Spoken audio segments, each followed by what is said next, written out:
Y hay un ex campeón que la está pasando mal, la verdad, es el boxeador chileno Carlos Cruzat, a quien sorpresivamente le robaron el cinturón, que lo tiene obviamente muy triste, claro, el cinturón que fue campeón mundial.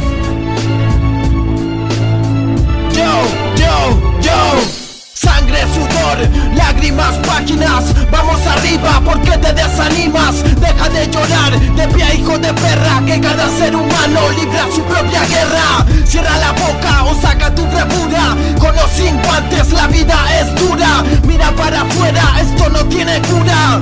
Este mundo está lleno de amargura. Es la tristeza que me ahoga cada día. Soy un campeón, en mi mente decía. Después del choque juré que volvería. Mi cinturón creo que lo merecía, pero todavía aquí sigo luchando, trabajando, siempre rimando, pagando caro el precio del fracaso. Julio César Chávez, no te pegues un balazo.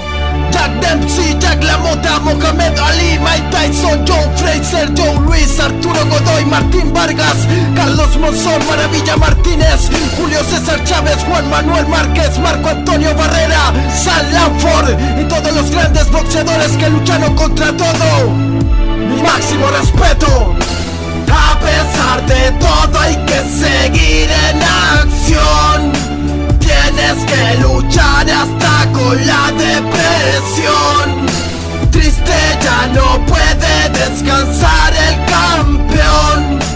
Debes demostrar tu corazón de león.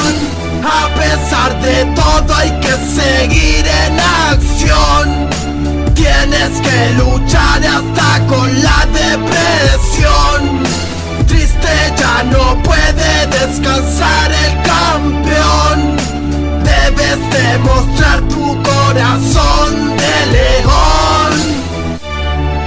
2017, para que nunca me olvides. Ladies and gentlemen, Felipe Vargas.